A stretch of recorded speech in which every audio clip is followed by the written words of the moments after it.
بسم اللہ الرحمن الرحیم. ناظرین، حیدر جعفری آپ کی خدمت میں حاضر.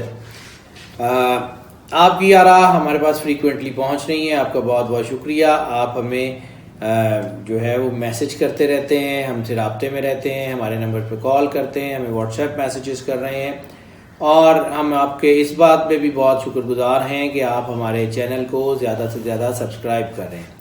لیکن ہمیں آپ کی مزید سپورٹ کی ضرورت ہے، اور یقیناً آپ کی سپورٹ ہمارے لیے بہت امپورٹنٹ ہے. ناظرین، ہم یہ بات کر رہے ہیں، پہلے ہم نے بات کی کہ تیسری جنگ عظیم کے جو بادل منڈلا رہے ہیں وہ پاکستان اور اس کے ہمسایہ ممالک میں اس کا سینیریو کیا ہوگا. پھر ہم نے بات کی شام، عراق، یمن، مشرق وسطیٰ میں اس کا سینیریو کیا ہوگا. اور اب تیسرا جو کہ موسٹ سیلیبریٹڈ ٹاپک ہے، جس کے بارے میں رسالت مآب صلی اللہ علیہ وآلہ وسلم کی متعدد حدیثیں ملتی ہیں، غزوہ ہند. یعنی غزوہ ہند کیا ہے، اس کے پیچھے سٹوری ہے. یعنی اصل کہانی یہ ہے کہ یہودیوں کی اور مسلمانوں کی ایک بہت بڑی جنگ ہوگی جس میں پوری دنیا انوالو ہوگی. مسلمانوں کی سپورٹ کے لیے چائنا سے اور رشیا سے لوگ آئیں گے، رشین فوجیں آئیں گی. اس کے علاوہ ترکوں کا ذکر ہے کہ ترک اس میں جو ہے وہ بہت اہم کردار ادا کریں گے.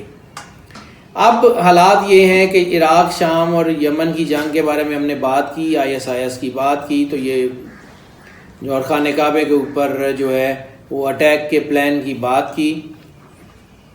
اب تیسری بڑی چیز غزوہ ہند. غزوہ ہند کا آغاز کہاں سے ہوگا کہ جب ترک فوجیں شام میں جنگ لڑ رہی ہوں گی تو یہودی فوجیں ان کو روندتی ہوئی آگے بڑھیں گی، اور اس کے بعد یہ جنگ انڈیا میں یا انڈیا کے ان علاقوں میں، بر صغیر کے علاقوں میں پھیل جائے گی. موجودہ حالات کو دیکھیں. غوطہ کی بات ہوئی، غوطہ میں جنگ جاری ہے. موجودہ حالات کو دیکھیں. ترکی کی فوجیں شام کے اندر داخل ہو گئی ہیں. ترکی کی فوجیں کس کے خلاف داخل ہوئیں؟ یہ وہی کرد ہیں جن کو 30 سال سے امریکہ اور اس کے الائز یعنی زائنسٹ پال رہے ہیں. بہت واقعات ہیں، بہت سارے واقعات ہیں. ISIS رپورٹ ہو گئی، سب کچھ رپورٹ ہو گیا کہ جی بندوں کو قتل کرتے ہیں، یہ کرتے ہیں، وہ کرتے ہیں. کردوں کو کبھی رپورٹ نہیں کیا گیا. کردوں کو ہمیشہ ہیرو بنا کے پیش کیا گیا. یہ وہی کرد ہیں جن کی بربریت کی داستانیں ان علاقوں میں زبان زد عام ہیں.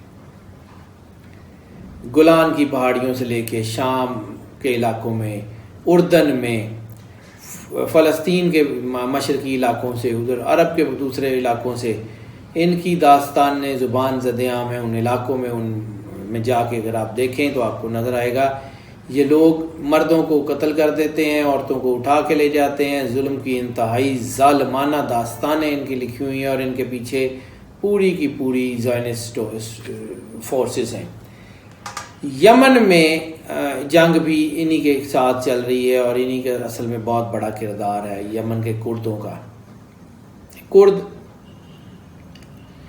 سمجھ لیں کہ یہ کرد وہی ہیں جیسے ہمارے یہاں BLA بنائی گئی تھی، بلوچستان لبریشن آرمی، کہ یہ وہ لوگ تھے کہ جو چند لوگ تھے اس پورے علاقے کی نمائندگی نہیں کرتے تھے، لیکن چند لوگ تھے جو ضمیر فروش تھے. اسی طرح تمام کرد یقیناً ایسے لوگ نہیں ہیں، اور کردوں کے ساتھ جنگ میں شیعہ سنی کی جنگ بنا کے اس کو پیش کیا جا رہا ہے، جبکہ تمام کرد ایسے نہیں ہیں. چند لوگ، چند سردار ایسے ہیں کہ جو اس جنگ کو اپنے بینیفٹ کے لیے استعمال کر رہے ہیں. ISIS بھی کردوں کی گود سے بنی، القاعدہ بھی کردوں کی گود سے بنی. بہت سارے لوگ جنہوں نے اخوان المسلمین کا تختہ الٹا، اس میں بھی بہت سارے کرد لوگ تھے. عراق میں کردوں کا کیا کردار رہا یہ دنیا کو پتہ ہے، لیکن اس کی رپورٹنگ نہیں ہوتی رہی. اب آ کے یہ باتیں کھلنی شروع ہوئیں. انہی کردوں کے خلاف ٹرکی نے اپنی فورسز کو شام میں داخل کیا ہے. یہ فورسز یقیناً فتح پائیں گی، اور فتح پانے کے بعد جب یہ وہاں پہ ہوں گی تو ان کو دیگر فورسز جو زائنزم کی سپورٹ میں ہوں گی، جیسے ہم نے بات کیا نیٹو فورسز اور دیگر، اور وہ مختلف ملکوں کے اتحادی فورسز جو ہیں وہ ان کے اوپر حملہ کریں گی، اور جہاں پہ ترکی کو نقصان ہوگا وہاں سے غزوہ ہند کا باقاعدہ آغاز ہوگا.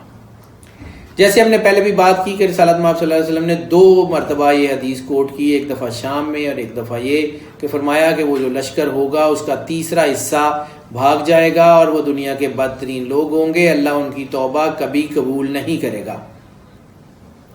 اس کا ایک اور حصہ جس کا تیسرا حصہ کہا جاتا ہے، سرکار نے کہا تھا کہ وہ لوگ اس جنگ میں مارے جائیں گے، شہید ہوں گے اور اللہ ان کو افضل الشہداء کا درجہ عطا فرمائے گا۔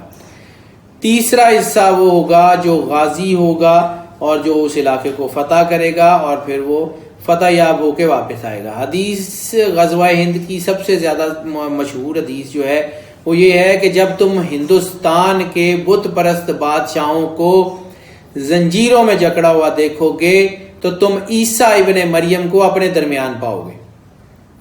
یعنی حضرت عیسیٰ علیہ السلام کا ظہور بھی اس وقت ہوگا جب غزوہ ہند کا آغاز ہوگا، یعنی آرمگیڈون اور بڑی بڑی جو جنگیں ہیں جو کہ قیامت کے قریب، قرب قیامت کے قریب ہوں گی، یہ انہی میں سے ایک ہے۔ اور اب جو حالات بن رہے ہیں اس کی کیلکولیشن دیکھیں تو ستاروں کی اور زوڈک کنسلٹنسی کی جو کیلکولیشن ہے وہ یہ کہتی ہے کہ بارہا حدیثوں میں، بارہا پیشین گوئیوں میں، بارہا چیزوں میں یہ ذکر ہے 14ویں صدی یعنی 14ویں صدی ہجری۔ ہماری کیلکولیشن یہ کہتی ہے کہ جب 1401 ہو گیا تو پھر 14ویں صدی ختم ہو گئی اور 15ویں صدی شروع ہو گئی۔ اور اگر اس وقت 1436 یا 1437 ہجری چل رہی ہے تو اس کا مطلب یہ ہے کہ نعوذ باللہ کیا وہ احادیث جو 14ویں صدی کے بارے میں ہیں کیا وہ غلط ہو گئی یا ان میں کوئی ابہام ہے یا کیا ہے؟ تو یقیناً اس کو سمجھنے کی ضرورت پیش آئے گی۔ جو کیلکولیشن ہے وہ یہ کہتی ہے کہ ڈیسیمل سسٹم عرب کا سسٹم نہیں ہے۔ عرب کا سسٹم جو عربوں کو سمجھانے کے لیے بیان کیا گیا تھا وہ سسٹم تھا وہی جو ہمارا آج کا سسٹم ہے، سوائے اور ڈیوڑے کا، 1.25 1.25 یعنی پونے سے کسی چیز کی اکائی بدلتی ہے، یعنی 1475 ہجری میں جا کے یہ اکائی چینج ہوگی اور 1475 ہجری کی یہ اکائی جب چینج ہوگی تو پھر اس میں جو ہے وہ مزید چیزیں بڑھنے کا اور مزید چیزوں کے آگے جو ہے اس میں خرابی کا امکان ہوگا، یعنی 1475 ہجری۔ 1475 ہجری پہ ایک بہت بڑا الارم لگا ہوا ہے جو آنے والے وقت میں ایک بڑی جنگ کا پیش خیمہ ثابت ہوگا۔ وہ بڑا اہم ترین مائل سٹون ہے، اس کے بعد چیزیں بہت زیادہ چینج ہوں گی، یعنی ہمارے پاس یہی 30-40 سال ہیں اگر ہم کیلکولیشن کو دیکھیں، جو 2019 سے شروع ہو رہی ہے 2021 تک جائے گی، 2021 سے 2023 اور 2023 سے 2027 تک کر رہی ہے۔ اس کے بعد یعنی اگلا سٹیج وہ دوسری طرف جائے گا جب امام مہدی علیہ السلام کا ظہور اور عیسیٰ علیہ السلام کا ظہور وقوع پذیر ہوگا۔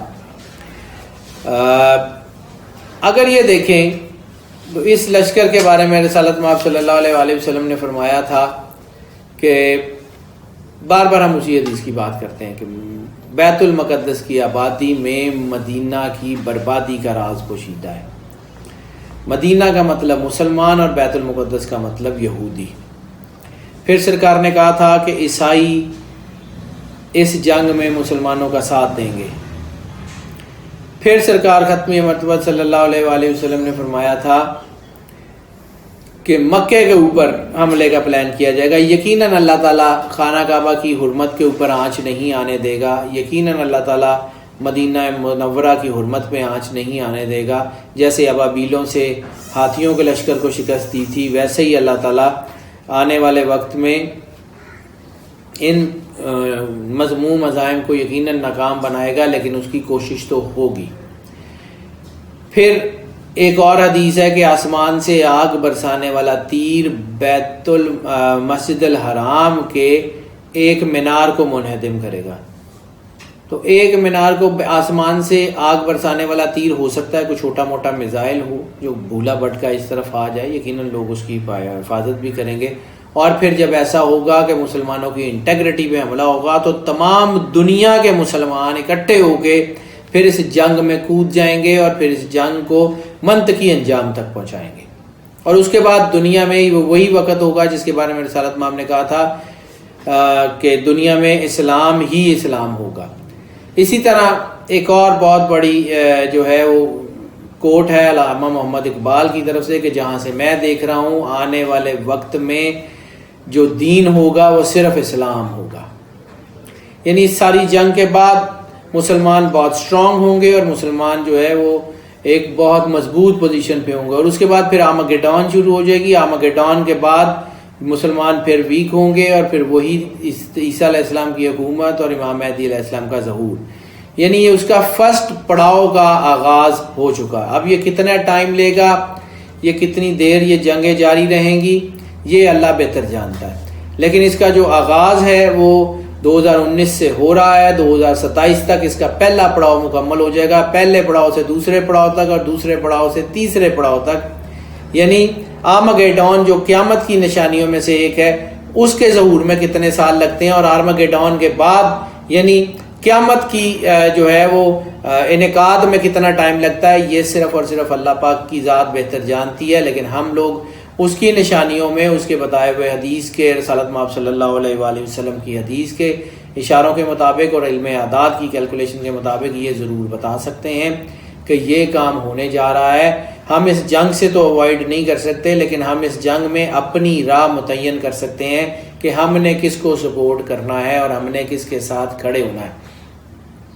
ہم نے یہ کوشش کرنی ہے کہ ہم کسی ایسی طاقت کے ساتھ نہ کھڑے ہوں، جیسے رسالت مآب صلی اللہ علیہ وسلم نے فرمایا تھا کہ دجالی طاقتیں پوری دنیا کے رزق پہ قابض ہوں گی، یعنی پوری دنیا کی اکانومی ان کے ہاتھ میں ہوگی، وہ جو چاہیں گے وہ دکھائیں گے اور تم اس کے اثر لیے بغیر نہ رہ سکو گے، یعنی پوری دنیا کا میڈیا ان کے ہاتھ میں ہے۔ اس کے علاوہ اور بہت ساری چیزیں ہیں جس کے بارے میں سرکار ختمی مرتبت نے بات کی، لیکن وہ حدیثوں کی تشریح کی ضرورت ہے کہ وہ تشریح کیا کی جائے۔ کچھ لوگ اپنے مطابق آ جاتا ہے اور کچھ لوگوں کو یہ بلیم کیا جاتا ہے کہ وہ اپنے سیکٹ اور اپنی چیزوں کے مطابق اس کو توڑ مروڑ کے بیان کرتے ہیں، جبکہ حقیقت یہ ہے کہ یہ سب کچھ وقوع پذیر ہونے والا ہے۔ جیسے 30ویں سپارے میں شروع ہوتا ہے کہ اما یتساءلون عن النبأ العظیم، کہ یا رسول اللہ صلی اللہ علیہ وسلم یہ آپ سے اس بڑی خبر کے بارے میں سوال کرتے ہیں، تو وہ بڑی خبر نبأ العظیم، وہ عظیم خبر قرب قیامت ہے جس کے اشارے اب پورے ہونے شروع ہو چکے ہیں، اور قرب قیامت کی تقریباً تمام نشانیاں جو ہیں وہ ما سوائے ایک دو کے وہ ظہور پذیر ہو چکی ہیں۔ اس لیے اس کا پہلا پڑاؤ شروع ہوگا جو تھرڈ ورلڈ وار کی شکل میں شروع ہوگا، جس کے چانسز ہیں کہ 2019 میں وہ سٹارٹ لے گا، 2021 تک اس کا مطلب کوئی نہ کوئی پراپر شیپ بن جائے گی، 2021 سے 2023 تک پوری دنیا میں تمام طرف زائنزم ہوگا، تمام یہودی طاقتیں قبضہ کر لیں گی اردن، گولان، یونان وغیرہ پہ، وہاں بڑی جنگ ہوگی، اور اس کے بعد پھر مسلمان طاقتیں اس کا جواب دیں گی۔ 2023 سے 2027 تک وہ غزوہ ہند کی وار کہہ لیں یا دوسری اس کو وہ وار ہوگی، اور اس کے بعد پھر آرمگیڈون اور پھر وہ دجال کا ظہور وغیرہ ہوگا۔ یہ دجالی ظہور کی جو چیزیں ہیں اس کے بارے میں بہت ساری چیزیں ہیں، جیسے کہ اسپیس ہولوگرام ٹیکنالوجی کی بات کی جاتی ہے۔ اسپیس ہولوگرام یعنی آسمان پہ آپ کو کچھ چیزیں دکھائی جائیں گی، اور پھر جیسے رسالت مآب صلی اللہ علیہ وآلہ وسلم نے فرمایا تھا کہ جو بھی اس کو دیکھنے جائے گا تو اس کا ہو جائے گا، کیونکہ ٹیکنالوجی اور میڈیا اور ساری ٹیکنالوجیز اس کے پاس ہیں۔ تو ناظرین، ہم نے کوشش کی ہے کہ ہم اس کے بارے میں کچھ سیر و حاصل گفتگو کر سکیں اپنے ان تینوں پارٹس میں، تو ہم نے علیحدہ اس کے بارے میں بات کی۔ آپ کی آراء کا ہمیں انتظار ہے، آپ اپنی آراء سے ہمیں آگاہ کریں، ہمارے چینل کو زیادہ سے زیادہ سبسکرائب کریں۔ آپ ہمیں اپنے بارے میں بھی اگر کچھ جاننا چاہیں تو ہمارے چینل کا نمبر اور نام آپ اسکرین پہ دیکھ رہے ہیں، اور ہمیں آپ کی آراء کا، آپ کی واٹس ایپ میسیجز کا، آپ کی کالز کا، سوشل میڈیا میسیجز کا انتظار رہے گا۔ اللہ آپ کا حامی و ناصر ہو۔ اللہ حافظ۔